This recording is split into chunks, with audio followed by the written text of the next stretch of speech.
As I hope you can tell from the title, this video is concerned with talk, what we're calling table talk. This is the pre and post game discussion that informs parts of our play.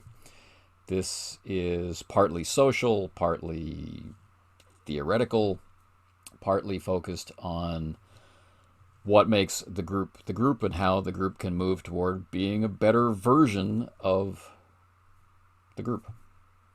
It's the part where we can exchange our immediate thoughts on things which affected us during play. So it's not always, but sometimes it's good job. I liked it when you did X, Y, or Z, or it's I'm not really sure how this rule works thing, and I'd like to be more sure the next time that rule comes up, or speculation about what's going to happen next, or it's a variety of things at a variety of times. As we've been going through the playlist, I've been trying to indicate some of the core elements of conversation that have made these conversations worth sharing. This particular set of pre and post game discussions are particularly interesting, I think. Not only do we discuss the actual events of the game in terms of the mechanisms used in play, we talk about how our perception of those mechanisms has altered, or at least that an attempt at that conversation was broached.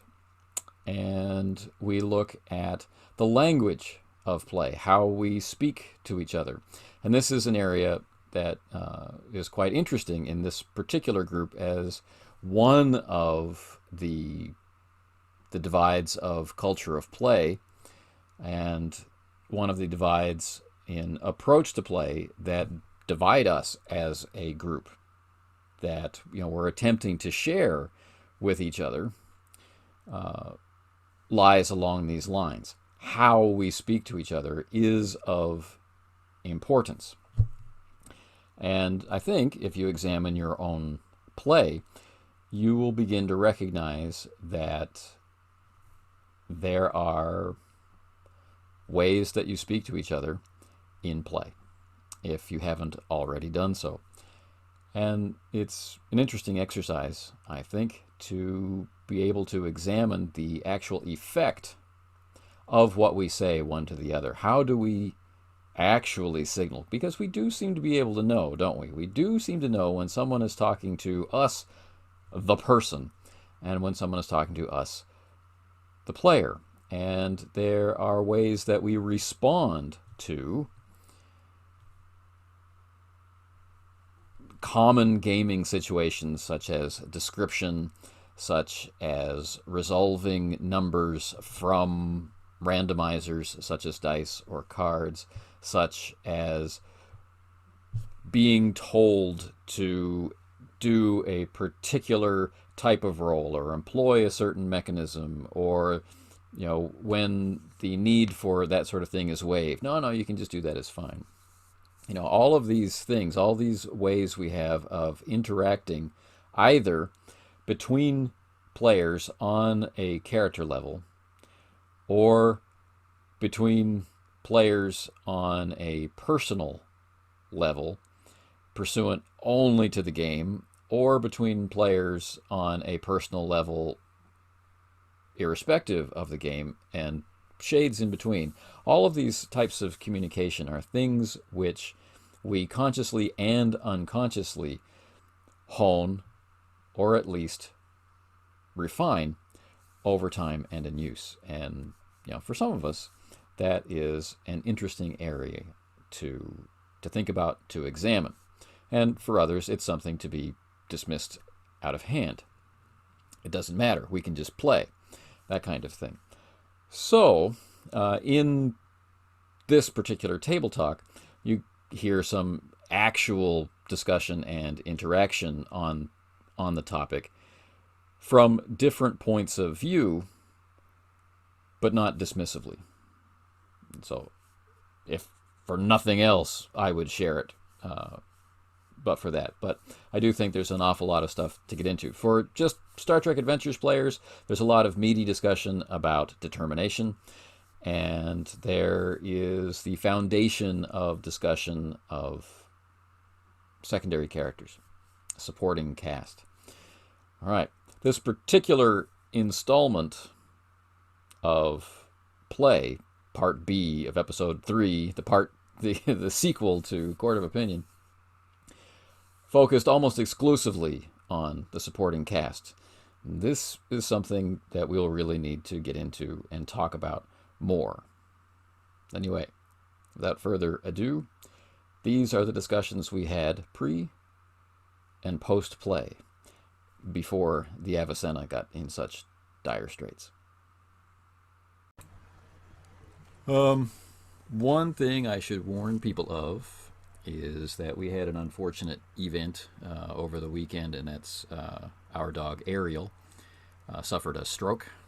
Oh. And she is doing much better, but there are some things she needs my help with, and so she might get up and start moving around and need my help, in which case I'll have to pause, and of course the usual coughing, wheezing, choking stuff. So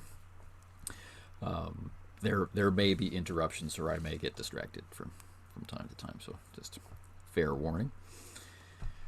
Okay. Any other pre-session notifications or questions or whatever that we need to get into?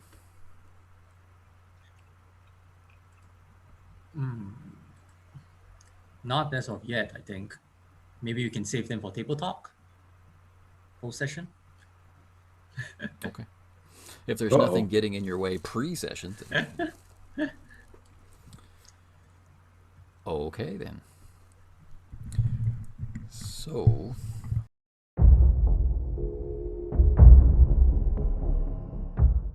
Yeah, I can't do one of our 3-hour marathons today. There's no way. I have one of those days with this careful patchwork of Right. steps. I was actually watching your Gamma. Were you? Yeah. Yeah. I just finished session 2 today. Okay, well, I appreciate that. We played again on Monday. It's a game for me which is a little. It's kind of like drinking a cheap soda right now. It's definitely tasty. We're enjoying the taste and we're enjoying the fizz. Right. But one of the reasons that Jared dropped out after character creation, he was in the preparation video, but he's not playing. Oh, right. Okay. One of the reasons he is that he's like, there's nowhere to go. We're just going to be cycling through colorful combats, and there's nothing happening. You know? And I mean, Ross could invent something, but why force Ross to suffer, right? So it's not a really great system to build on. The only thing that makes it work would be if we use the quests. If we use the questing, which is what we're trying to do. We're trying to come up with personal quests that sort of give us something to do. Yeah, right? So that makes it more player-driven more than your conventional GM-driven, which is the rule. It coming from the 4th edition bracket, you would have think that it was the GM's job to do so. But it was more the outlier system. The questing rules in 4th edition, I think, are badly missed by everybody. Yeah. Because we found that with a good focus of the race and class choices, which really creates a great genre, a potential genre. If you do that and then the quest rules kick in, then you've got massively personal fantasy. Mm-hmm. But if you just try to play D&D with all the options, then quest just means whatever the GM tells you to. Yeah. So it's anyway. Sorry, Anthony. We were talking about the Gamma world. Oh yeah. Oh, he's back. Oh, sorry. I didn't notice you were back. Yeah, it's me. That's something. No, it's my Zoom is not showing everyone's faces. That's why. I had to make a noise to announce my return. I have returned from the... All right. All right. So we'll finish with a tender moment before cutting to commercial of you have every right to be here, and the introductions being made. So when we come back in part C, please think of, because all of you are going to be involved. It's not just me role playing with myself. Right.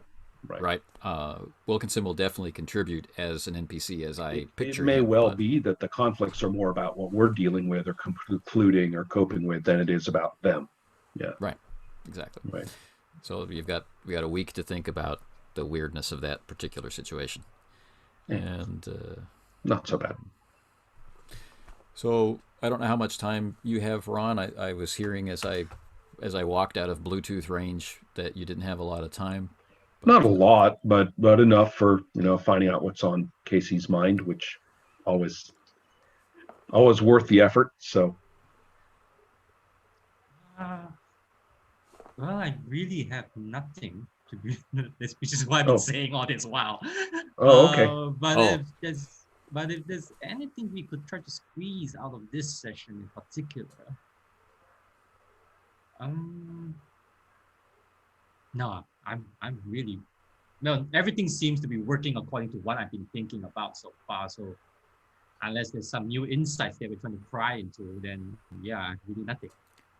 I mean, one thing that Ron and I were talking about before you joined the call, before we started to record, was of how all the different roles on the bridge can interface, and I thought it was really funny how we demonstrated that. How it suddenly became important. Like the solution that you came up with involved so many people, which was really cool, and these are people we're familiar with. Yeah. And if there had been an actual living person for each one of those things, I think the normal assumption is that more people means slower game. Mm-hmm. There'll be a lot more chit chat. But in this case, it makes it faster. I think I don't exactly. I mean, in this case, I think it's not slower because we're not waiting for each other's turn. We're just throwing in different ways. It has a lot more in common in that case with something like Primetime Adventures, and a lot less like, say, I don't know, GURPS / D20. Like even in combat, it works that way. Like even if there's like a specific turn order, and people are using their momentum or other factors to go twice, or retain the initiative is what it's called, or if the captain or someone else is bestowing an additional task on someone, or that kind of thing. The captain has a direct action, for example, and so you do whatever it was that you're supposed to do, and then the captain's order comes in, and you can also do that. Yeah. The key in a system like this, I think, where you do have these opposed roles and you really have to run fast just to keep up, just to keep the roles even, right? You've got to really work to just give yourself an even chance in a lot of cases. Doing end runs in terms of getting extra actions and stuff like that really is your only hope. Right. I mean, it really is your only way. I'm thinking about, what if we're facing off with a fairly dangerous, just pick a monster fight, right? It's a Star Trek monster fight. And it's a giant space amoeba? Yeah, God help us all. But I mean, couldn't they have said solar system and not galaxy? I mean, did the writer even know what a galaxy is? Right? It's going to eat the whole galaxy. I'm like, and you're going to stop it with a starship. Right. Can't you just say this sector or something? So anyway, but you got me going on the space amoeba. Back to a more satisfying monster. So the monster from Obsession, then. Right, which is a brute, by the way, a good solid, brute of a monster, and not a throwaway like the Mugato. Right. You have so the point being, yeah, I mean, it isn't just a phaser shot and a hope for a critical. No, this is definitely, how are we going to put all this together? Kirk has to actually get the trust of his officers, right, in order to be able to handle this thing. He's got to work out that relationship with the NPC who actually hits him at one point, right? Actually does damage to him at one point.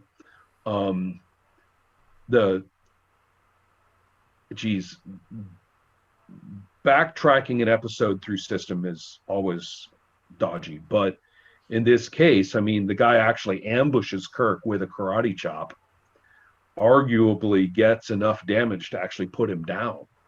Right. And then you have all your, but I'm thinking we're seeing system get pulled in just like we were talking about, of all these different things that give him a reroll, or something like that, so that he can shake it off and deal with this guy.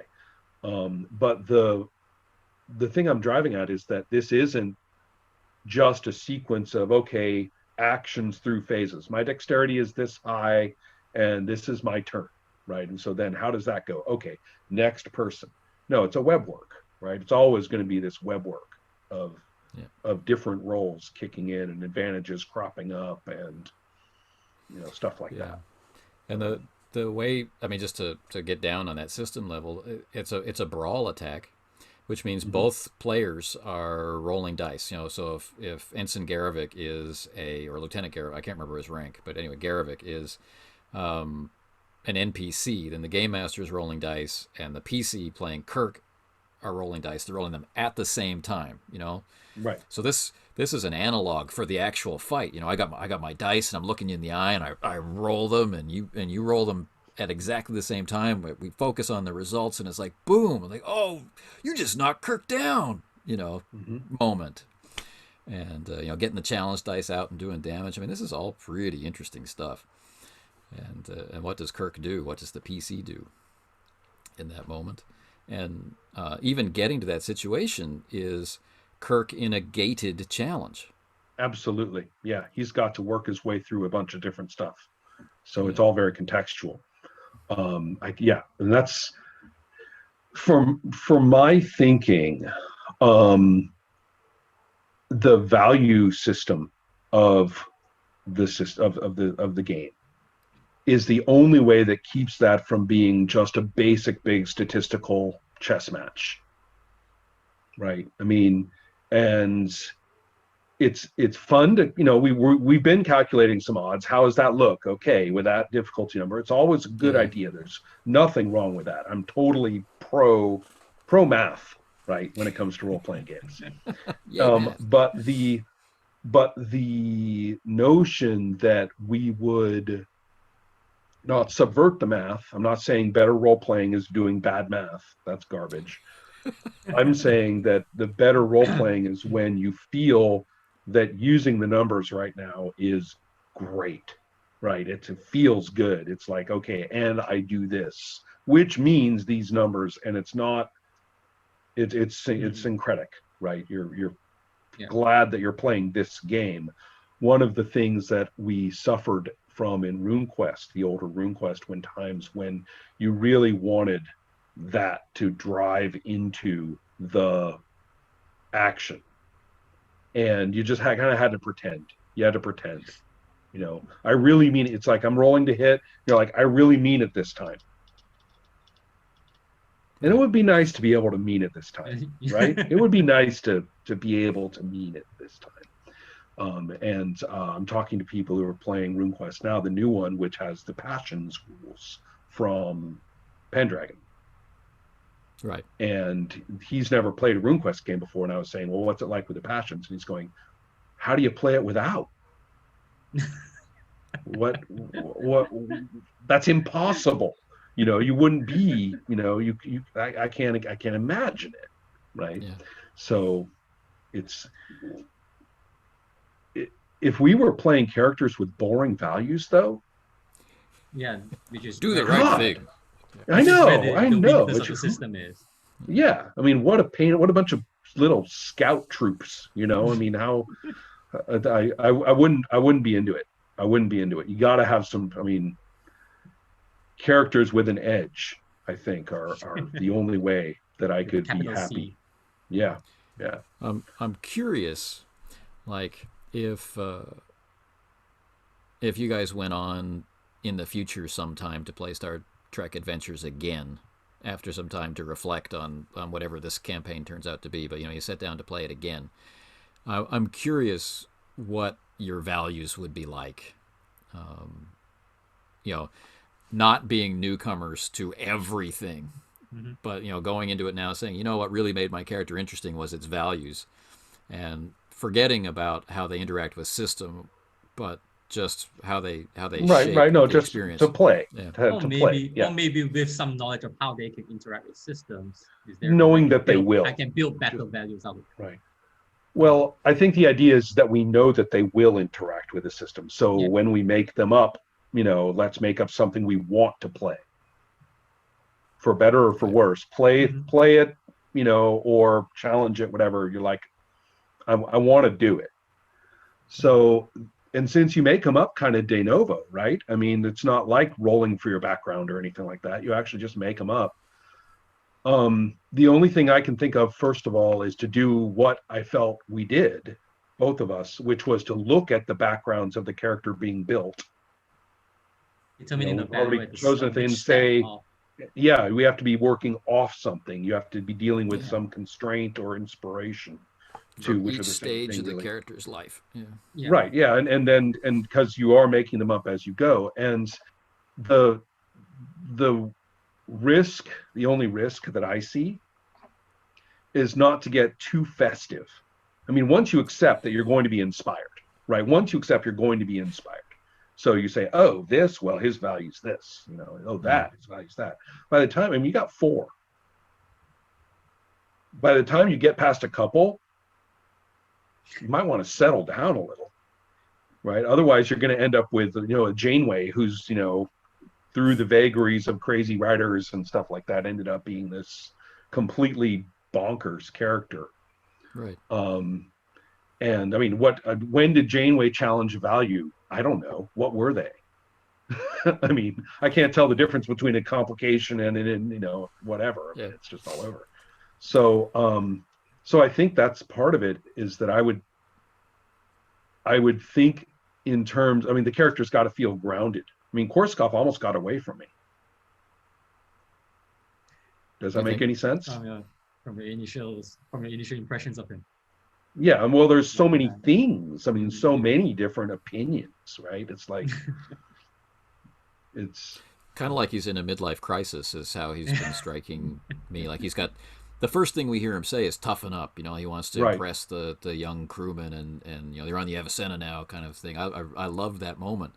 But then I also love the moment of him standing in the hearing with his responsibility to the truth.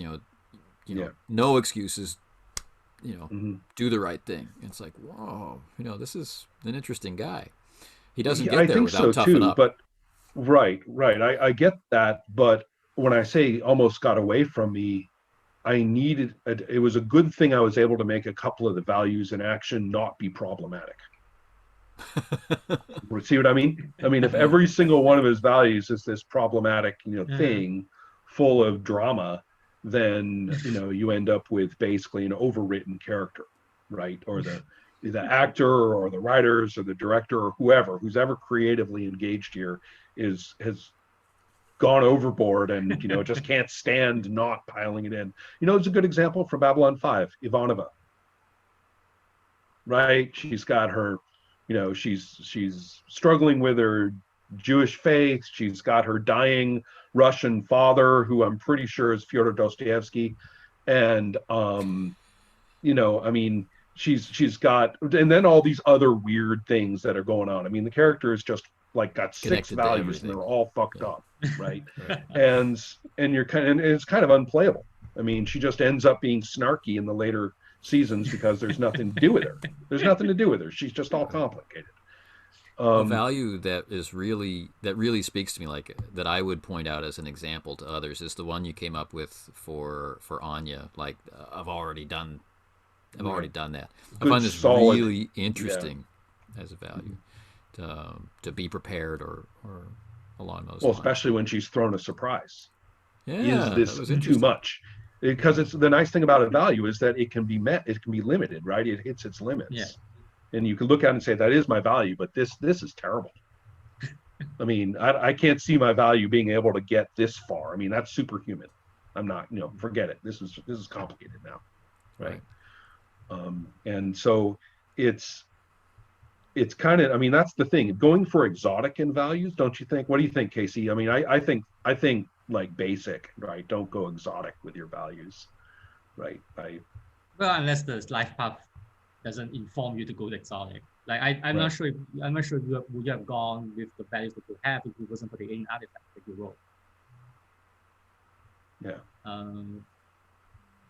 But to be honest, it was actually quite difficult for Yang's values. I think if I remember correctly, out of the 4 values that I had, 3 were from the book, and I had to make one up. Yeah. So I'm guessing the text could have given a better guideline on how to think about values. I've heard this before. From others.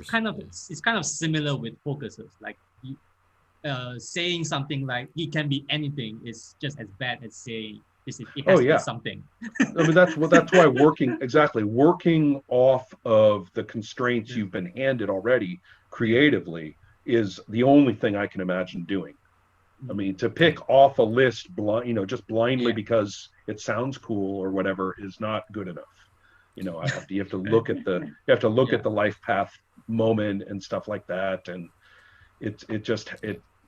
I wonder, is 4, I don't know, maybe I'm thinking, I'll have to think about this. 4 is a lot. 4 is a lot of values. Yeah.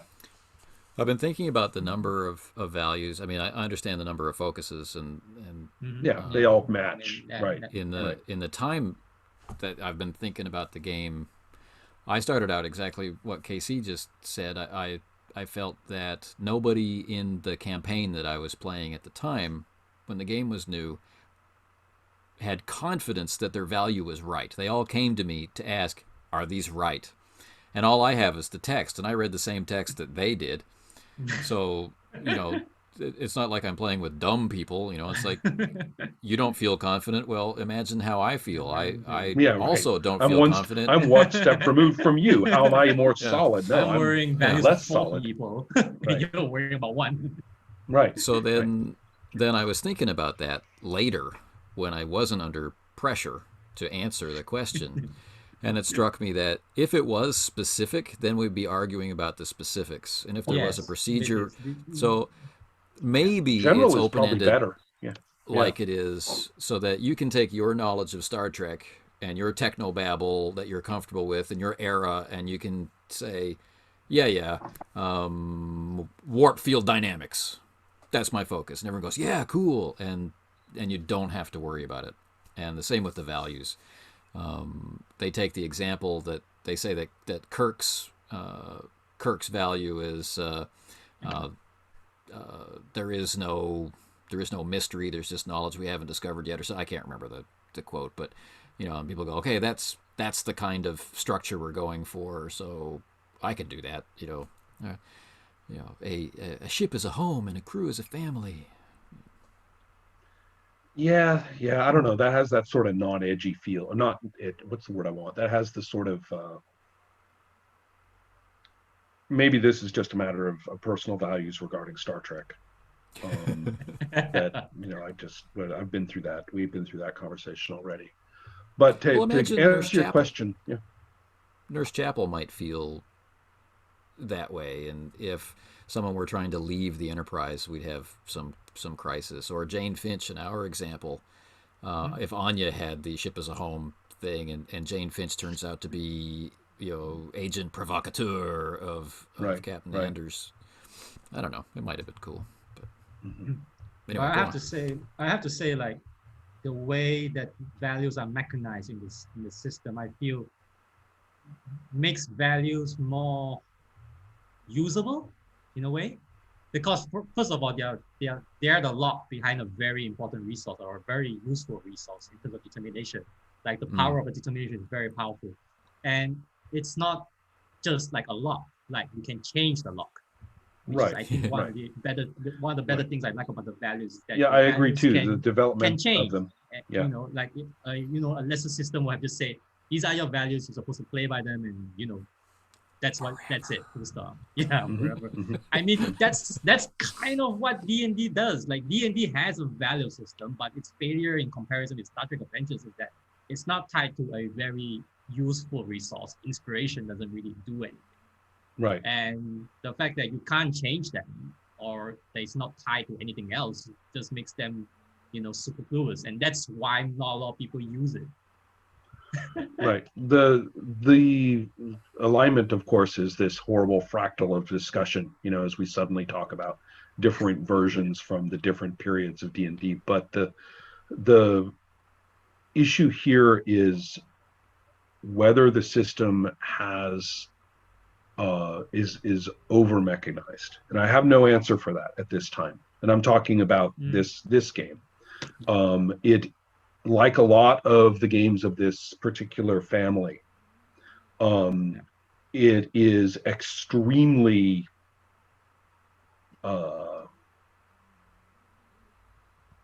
it's extremely structured. It's extremely almost choreographed, and in terms of how scenes are done and what roles do and what they do next for the next scene and stuff like that. And this manuscript encourages that by talking about the game master very much like a showrunner and episode director, as like when Roddenberry directs an episode or something like that. And it's whether there is a certain grind between that directorial and these are the scenes and this is what builds and this what comes in on this scene, whether there's a certain grind there between that and the players once they've really dug their teeth into a number of characters.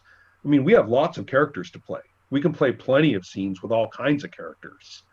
And to what extent do we run into the situation where Anthony says, well, the next scene's in engineering, and Casey and I say, screw you, we're in sickbay. I'm playing, this person, and Casey's like, yeah, I'm playing that person. And the GM's like, wait, but but the rules, we're in engineering.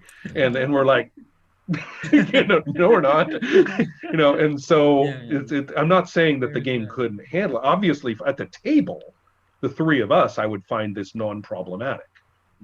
Right? I mean, clearly we would arrive at a useful decision in that regard without probably, I think even last episode might even have qualified with the business about going to sickbay and doing the brain scan. And it was non-problematic, right? I mean, check me on that, but I don't suspect any of us felt that was a grind of the gear of the system of what the game master was supposed to do. I didn't feel it that way. But it really stuck out to me in editing. Yeah. It's like, okay, this is where this idea surfaces, and I didn't put in the connecting tissue, and I definitely didn't want to create a scene of he can't do that now. I didn't want to kill a momentum for that, but I also didn't say anything, and I honestly, until I watched it, thought I had. I sort of had the impression that you maybe it was just one of those moments when we had a tacit, unspoken check of, is it okay that we do this scene now? Right? And the tacit yes was just there, and we just did. I mean, certainly I would have accepted a no. I would have accepted a no if you were like, oh, no, this has to happen first. I'm like, okay. It's really funny, watching it again. That's right. So Korsakov is, good idea. Go do that. Korsakov leaves the room to ostensibly go do that. And then we're in a different scene, and he says, okay, I'm going to go again. Or not again, but anyway, I'm going to go do the... Now we're going to go, thing. Right. He goes, yes, go do that. And he leaves again to go do that. And it's like, it really stuck out to me. It's like, this was the point where you were thinking, there's no way that you can accept that Jim says, yeah, sure, let's just put this brain mucker thingy on your head. I got one in the back room. There has to be time, but it never came out of my mouth. So I thought that was interesting and tragic failing in the moment, which kind of sends the signal like the GM's not listening. Like maybe I didn't. As I say, I found the whole thing non-problematic. so I don't really even see it. I'm pointing out, though, that I consider it a table solution to a slight potential for grinding. I mean, let's make up a bunch of people. People are always making up bad gamers to say, and the bad gamers could do it this way, right? But even people of good faith may sort of blink and say, whose job is it to say when that happens? Right. I mean, how does that go? In this episode, one thing I liked that feels like Star Trek Adventures really working to me is we have the scene on the bridge, and of course, it took the three of us much longer than it would have taken 5 or 6 of us to resolve that, because we have to talk about each character because they're not our characters, and we have to talk about them in very specific ways, and we had to introduce new rules and that kind of stuff. But that scene is over, but the effect of that scene is on everybody's mind. And so obviously the bridge crew is having a meeting about it. And so we automatically know, without me saying, and the next scene is, because I hate saying this scene, that scene. I'm doing it as a reminder to everybody that momentum is being spent. Right. Even if I forget to spend it, So I really liked that seamless transition into the meeting afterward. Now, sometimes I do have to say, like, we fade to black or something like that, because everything is done. Right. And also it is that mechanic of momentum, and we just need to know that.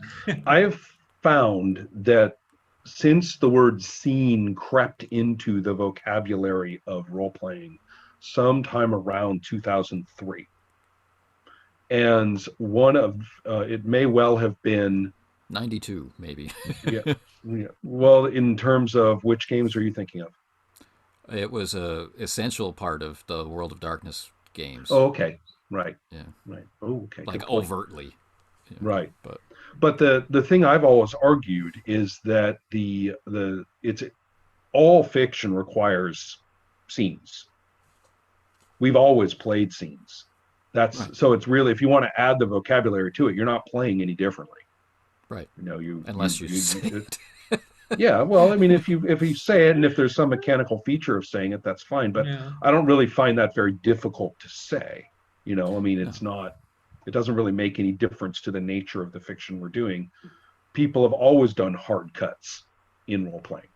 People have always shifted location. Next morning at the tavern, right, or whatever. Right. So what's the big deal, right? It's the same thing. The big deal to me is when the game master says to me, next morning at the tavern, this can be interpreted by my ear as visual description, such as, the room is draped in red or something like that, which I've taught myself to hear as a visual cue for imagination. It's just like a skill we've learned.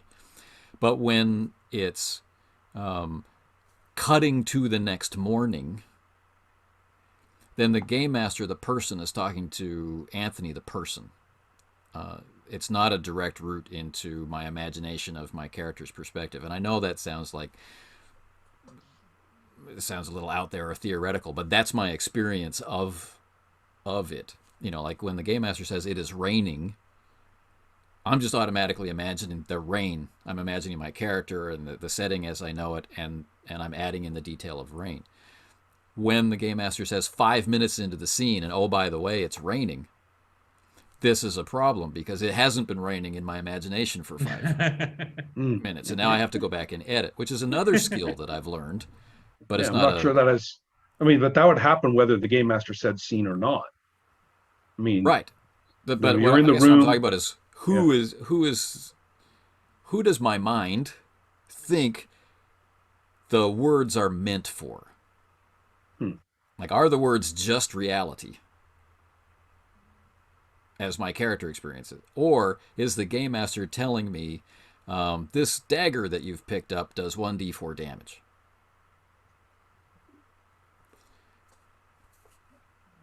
Yeah, I find little aesthetic difficulty in filling in whichever side needs it, personally.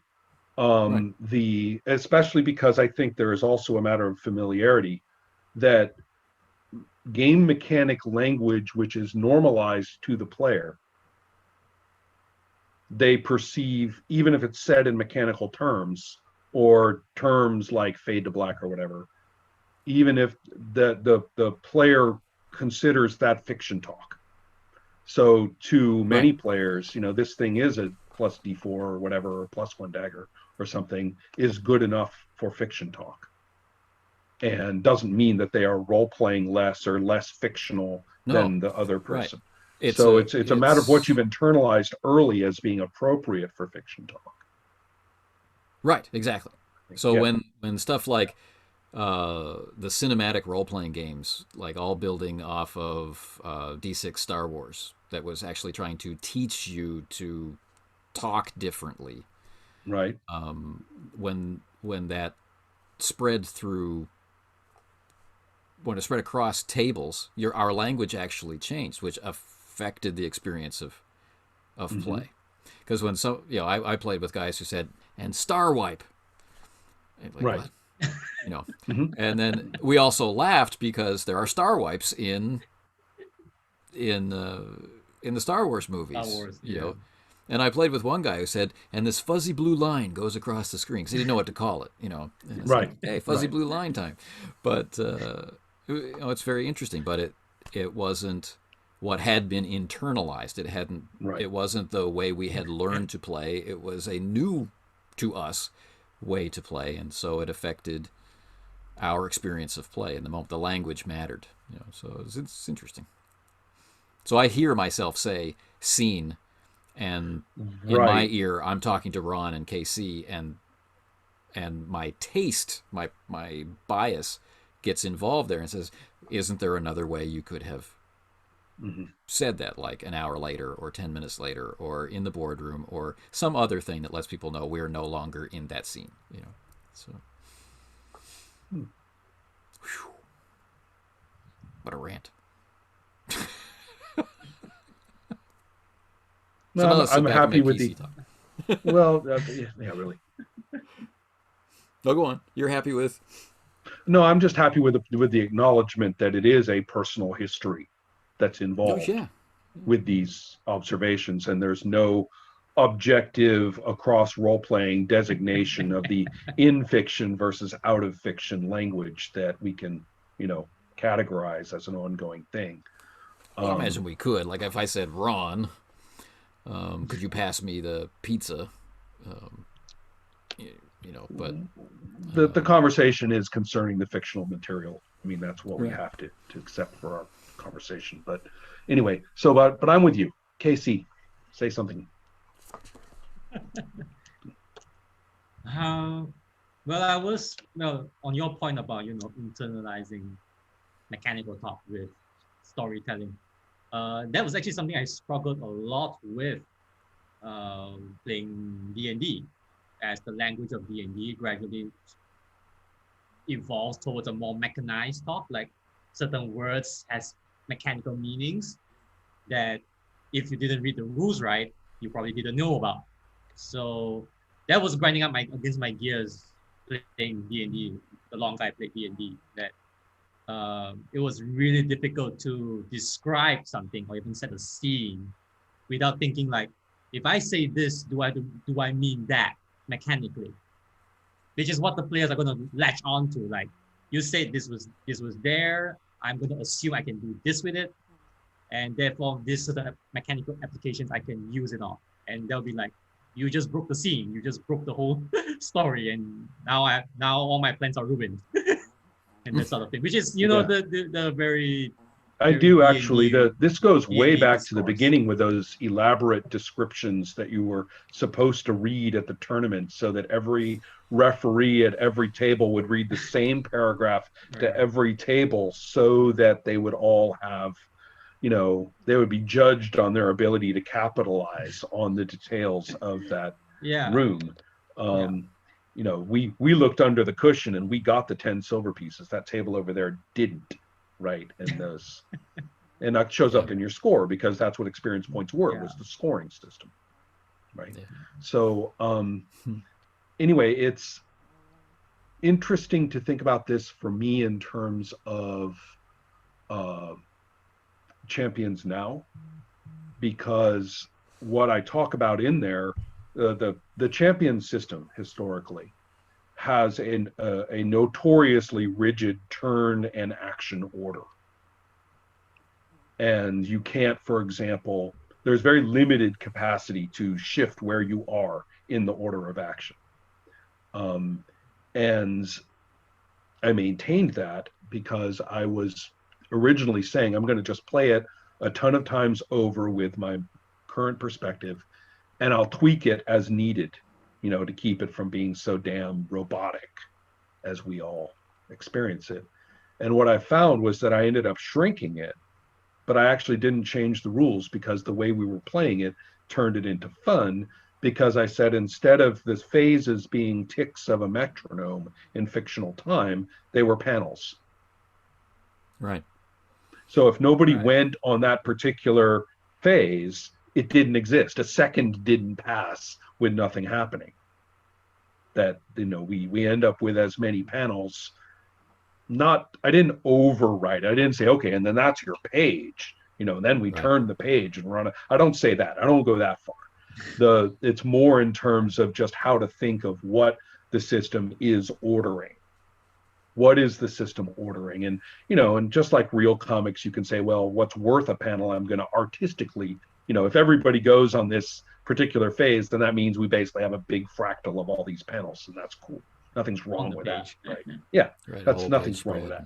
Yeah. But you don't, you can be a little gentle with it. I'm not trying to make the whole thing so rigid, but the whole point is to break up the notion of fictional time into instead fictional attention.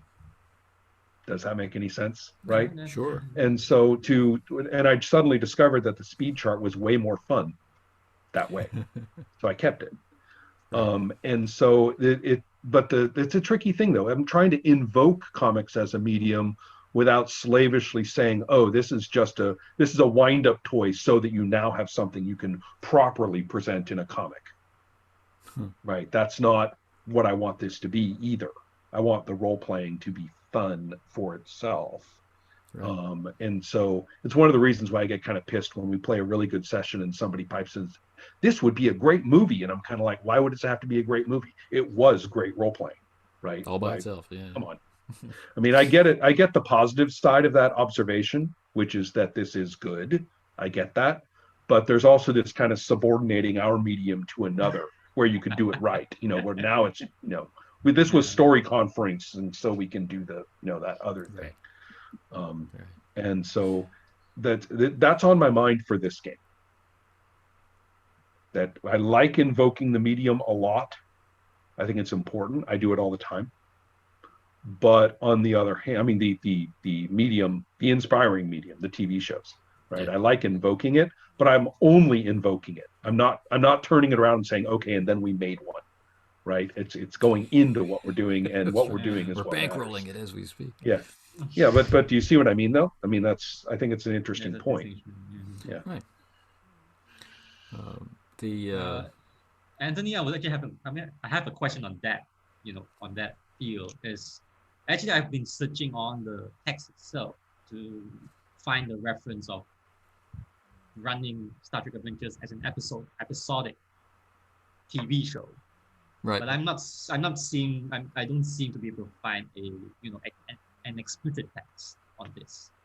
Is there something where I should look, or it's something? Well, you've just now asked me to go in and look through that text to find something specific, which is mean. That's just mean, Casey.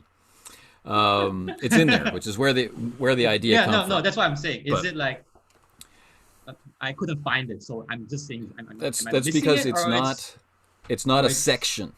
It's not. It's a very small piece of the text as I remember it. But it's one of those things. It struck Antoine. It struck the complex games apologist and I the same way early on when the game was new. And there were other people who were arguing, no, you don't run it that way. But when you look at all the mechanisms that the game puts forward, that that small little section asking you to imagine building an episode is kind of the thing that tied everything together for me. Mm-hmm. But both he and I chose to interpret that differently the first time we ran the game. He ran it with no talk of camera angles. He ran it with no talk of... It was just like a normal role-playing game experience. But it was definitely built around scenes and scene transitions. And he had a lot of visual assets prepared for each location, no matter where we went. Like, we weren't being pushed. I think you mentioned that, right? He actually gave you the room, right? So there was a lot of stuff he didn't use because we didn't need to go there, kind of thing. So he wasn't forcing us to go A, B, C, D in a linear fashion, but he was prepared to make it look and sound like an episode of television. Whereas what I chose to do was, as my opening ritual, was what I did for us in the early stages of the pilot. I talk about the family settling down to watch TV. Yeah. We never once talked about that family during play, and no one else talked about the family, but it was my signal to everybody to disengage, and that, you know, the end of the time was up, and for the session and that kind of thing. And it just reminded people that we were playing, I want to say, larger than life characters. I don't mean in the big heroic fiction like an 80s, but like Star Trek characters have strong values and beliefs, and some players are a little shy about embodying characters with values like that, I guess. And I found my American family made it a little bit easier to step into that. Yeah, the American family has, you know, they could shut the set off, you know. Yeah, be interesting on screen. You could shut the set. Well, I don't mean it like during play, but you know that I think I'm trying to articulate the unspoken or unarticulated insight that the player suddenly has is, you know, that family has perfectly reasonable expectations of our stuff. Yeah, they have reasonable expectations that this is going to be fun to watch, you know, worth their time. I'll do that. I'm on it. You know. So it's, I'd rather reflect for longer, you know. Yeah. This game bears reflection. I'm still thinking that it's awful fiddly in lots of places, for what is effectively getting a bonus. I mean, there are simpler ways to get bonuses.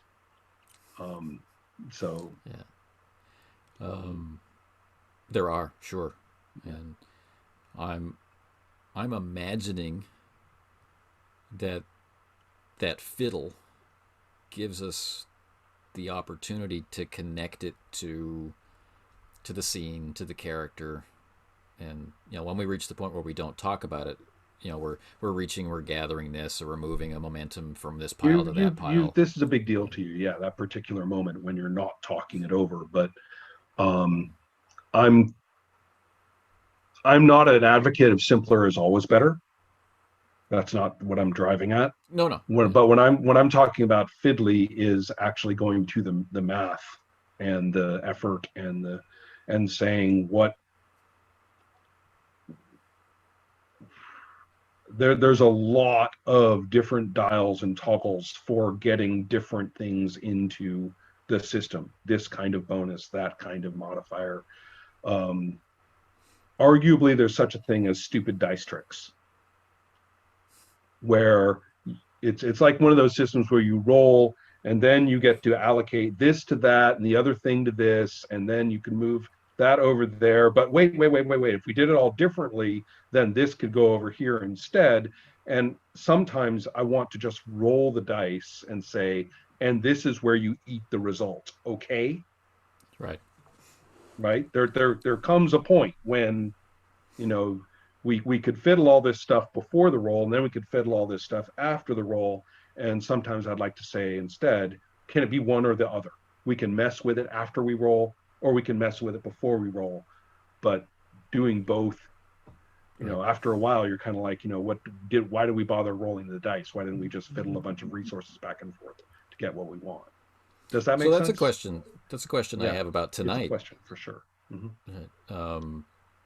where we put in a lot of time and effort into getting through this scene with a lot of failed rolls, bringing in all these different resources. So was that an example of was being able to squeeze the success out of that moment? Was it satisfying, or was it work? It was, because we had to eat the initial roll. We had to, the front end was a hard constraint. Right. Yang failed. Right. And yeah, we first had one momentum. Yeah. Right. Hard constraint. And that defined our ability to play. Now it's time to play. Right. And so, but if on the other hand, if we were working with a system, and I would put this sort of in the Fate family of games at present, where you have an immense amount of contextualizing for your role to play with first, and you have an immense amount of capacity after the roll to shift results up and down too. That's the kind of thing. But I enjoyed our game today, your tonight, my today. Yesterday. I enjoyed that. Yeah, really. I enjoyed that because of the fact that we basically took it in the teeth. There was a hard constraint in the beginning. And so and I'm big on that. I like being on the back foot, system wise. Failing is huge. Failing is massively important. Without failure, I don't want to play. Right. Me too. Casey, you agree with failure? You like failing? Do you no, I like the way Star Trek Avengers handles it. Like you could succeeding sideways, and you can fail, but you don't have to eat the failure right now. You can eat it later, which is also the other thing that I like about threat. Do you feel the sting of using determination? Has it? I think maybe back in the pilot we used it as in the second roll or something. Korsakov uses it to rewire his console, and I think there was a look of shock on my face, like, you want to use your determination for that? Because I had no idea where we were going. Like if we would be fighting aliens by the end of the. I was thinking in terms of character establishing moments for myself. Right. Yeah. It was tremendously important. I'm glad that you spent it. But in this situation, right, here we spent the determination. We spent a lot of determination. We passed a lot of determination around in order to survive. And now those points are gone. And now we know what that means, that they're gone. And now we know we've actually gone through the process of trying to get them back or earn additional ones. We've been through all of that. So it all now has context. Did that change how the scene felt? Well, certainly, because we had to look at every single character's values. This was one of those to go to the idiom, to go to the medium for the language. We got a look at every single character's face. Right. It wasn't okay, jam that signal, Anya, and then the camera just sort of cuts to her fingers on a button and then shifts back to the important guy. Right. That doesn't really happen. In this one, it was like, you get the idea. Wait a minute. This is the situation where we are looking at every single person's face. Right. Each actor brought it, if you want to look at it that way. Does that make any sense? I mean, it does. Yeah, which is why the fact that they tie values with determination makes the spending of determination a very absolutely defining moment.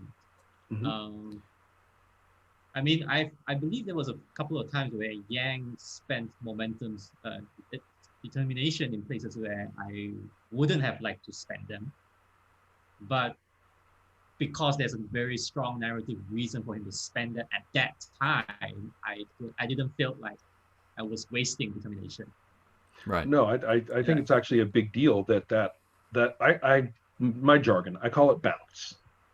The involuntary constraints of whatever was just said or what happened, based on mechanics, based on rules for speaking or whatever it is, but the player is now faced with situations that are not entirely of their making, and their options are limited, changed, heightened, whatever they are. And I think it is that moment when a creative person talks about, well, I was writing this story and I just had to have the character do this. I just had to. Yeah, they told me. Right, I just had to. I mean, the character spoke to me, or whatever it is that internal sensation is that people have experienced. Yeah. Or you ask the jazz guy, oh wow, that solo is amazing. What made you go for the B flat like that? And he's like, oh dude, I just felt it. I just felt it. And that, to me, I don't want to romanticize that moment, but it is this particular state of inspiration that is real. I mean, it is a state of inspiration, and without bounce in a role-playing game, it's just not there. Mm-hmm. It's just not there. When there's such a thing as very valuable constraint. In my games, damage hurts. In all of my games, damage hurts you. It hurts the character. I want to see how the player character is played when that happens. Right. So this game did a nice job. If it weren't for those failures, I would find this game horrendously aggravating, too comfy, too cushioned, too bolstered by all these ways to adjust your rolls. The fact that you go for more dice to be more effective, but that means more complications as well, is a very nice feature. In fact, I'm almost thinking that is a defining feature. It's one of the few that translates directly across all the different 2D20 games. There's an awful lot that changes about how characters are built, or how much complication is involved. Not complication, but how much complexity is involved in combat or whatever. But yeah. So I like that. I'm glad. I don't feel that determination has ever been wasted in play. But our understanding of how rare it is, or our understanding of the value of it being spent. Like, do I spend it for 2 successes on this roll, or do I spend it to re-roll? This is a choice that KC made today. Right. And I thought that was a really interesting choice, to re-roll the dice instead of adding 2 successes. I thought, this is interesting. And we got a roll that we really liked. We got a success with complication. And we've learned a little bit more about the I don't want to know your name in your face cafeteria guy, who now is on Korsakov's tight little crew within a crew. It's interesting. But well, guys, I do have to go. All right. Just a quick housekeeping. Do we need any supporting characters we need to create so far? You haven't introduced any. I have introduced Nigel Nickerson, and I've added him to the Microsoft Teams page under his own entry with the others, so you can find him in there. Okay. So, no homework. All right. Goodbye, everybody. All right. Be well. See you all. Right.